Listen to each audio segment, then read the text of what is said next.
ม้พายยังไม่ได้ซื้อใหม่ก็ใช้ทำไงดีพาดตรงข้างล่างพาดให้มันเข้ากัน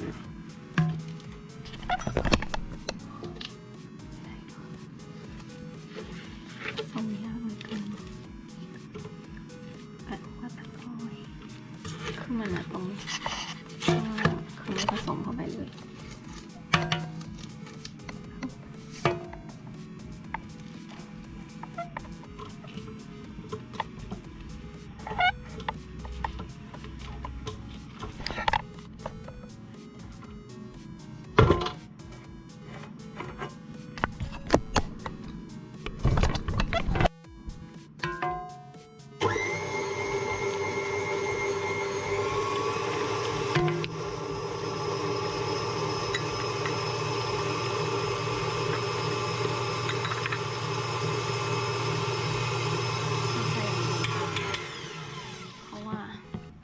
มันเริ่มฟูแล้ว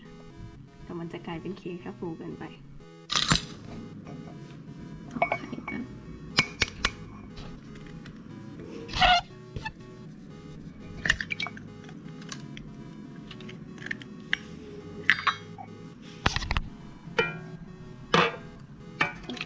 ยังไม่ได้เปลี่ยนหัวตะกร้อเลย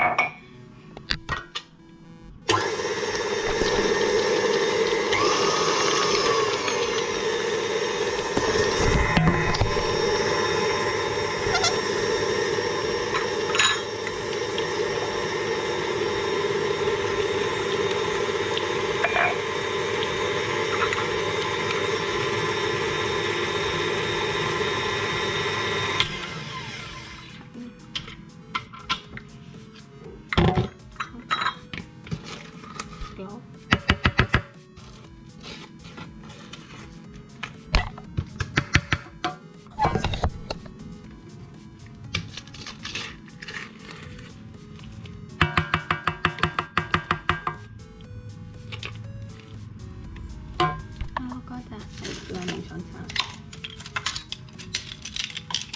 เพราะว่าที่เราใช้เป็นเนยจืดไม่ใช่เนยเค็ม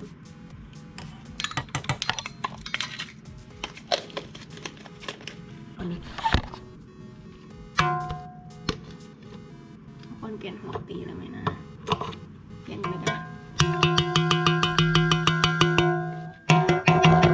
ว่าที่หัวเนี่ยจริงหัวที่เป็นแบนเป็นหัวแบบไหนเหมาะกับการตีคุกกี้มากกว่าไม่หรอกโอเคหรอกควรใช้หัวนี้ตั้งแต่แรกถ้าเราดับลืม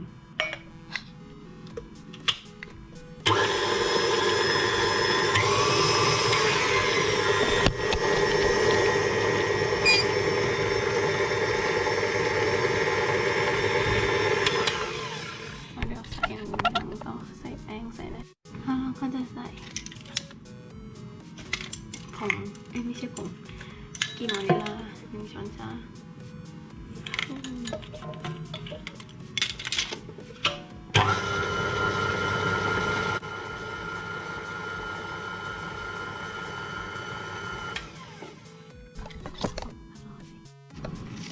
ก็จะใส่ผงฟูไป3/4 ช้อนชาจากนั้นเราก็จะใส่ลงไปนิดนึงแล้วก็2 ช้อนโต๊ะใส่นมผง2 ช้อนโต๊ะคือช้อนโต๊ะเดียวก็พอเลยเพราะไม่งั้นเดี๋ยวกินมันแรงไป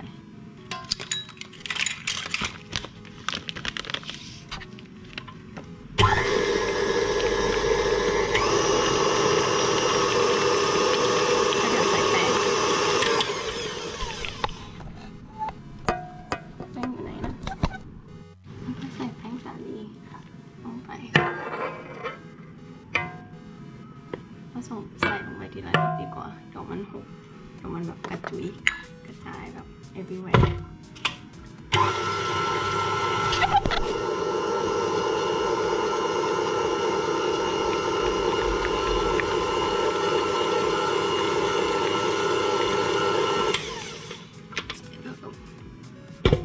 ที่มัน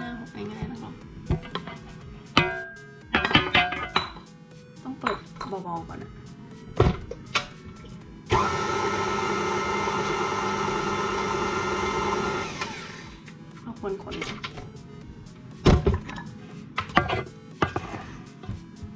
ไม่งั้นมันไม่รู้จริงๆ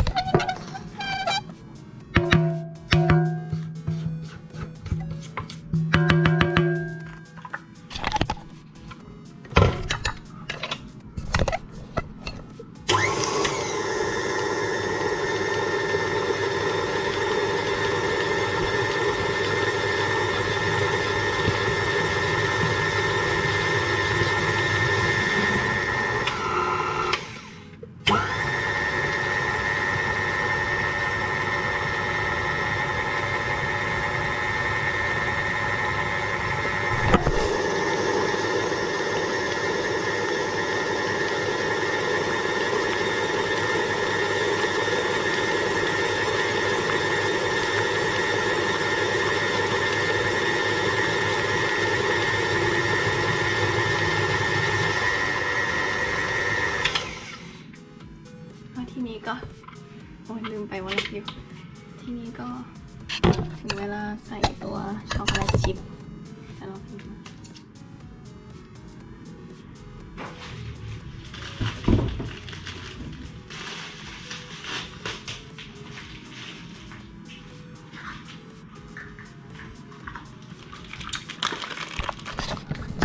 เราจะใส่1 ถ้วย 2 ครึ่งว่าจะอะไรดี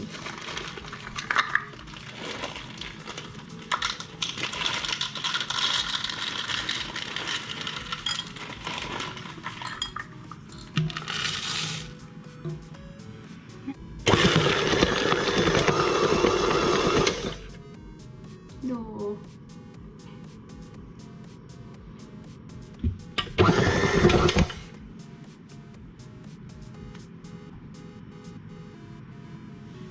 ได้แล้วแหละมั้ง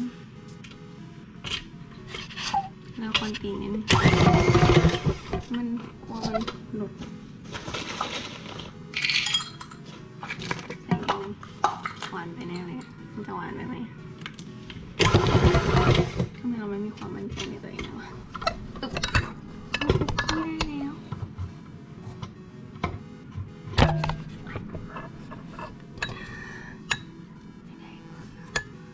เอาก่อนเราจะกูใส่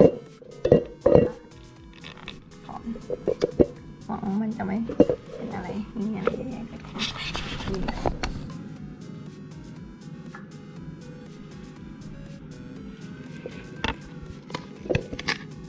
น้องแกะน้อง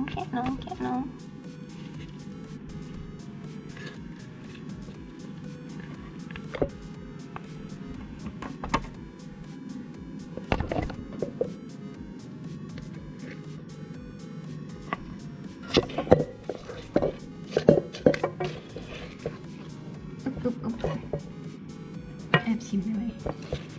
ถ้าไม่ชิมก็ได้เชียวจะได้รู้ว่ารสชาติเป็นยังไงแอบชิมคุกกี้โดนี้แต่คุกกี้โดนี้ยังไม่สุกไม่ชิมดีกว่านะ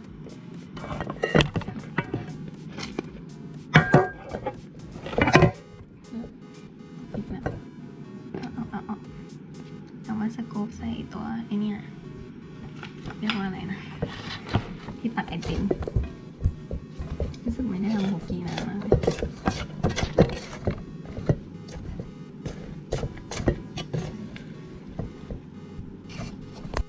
สเปรย์ออยล์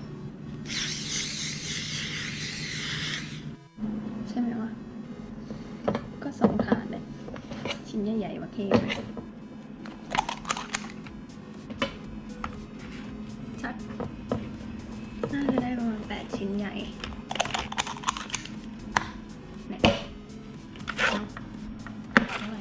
คือในสูตรอะเขาเป็น dream cookie คือเขาว่าอยากกินคุกกี้โดมากเว้ยแต่ว่าเนี่ยเพื่อนเราไม่น่าจะเป็นซอฟต์เป็นจิวี่เราก็น่าจะเอาแบบไฟแบบ180 เซลเซียสคือของชาโออะใช้ประมาณแบบ250 ฟาเรนไฮต์ไม่ใช่500 ฟาเรนไฮต์ประมาณแบบ250 เซลเซียสซึ่งมันเยอะมากซึ่งอันเนี้ยเราไม่คิดว่าเราจะทำแบบนั้นจะทำคุกกี้ฉะนั้นเราก็จะเอาเป็นแบบอีกแบบหนึ่งแบบแค่ 350น่าจะแบบ15นาทีหรือ375ฟาเรนไฮต์ก็คือ180หรือ190เซลเซียสพออบแล้วน่าจะอบประมาณนี่ระวังต่ำไปไม่ได้แล้วต้องลองร้อนกว่านี้คือเราวอร์มผิดเราลืมดูว่าเตาอบอยู่ที่100เซลเซียสแต่เราต้องรอให้มัน200ประมาณแบบ2-3นาทีแล้วค่อยใหม่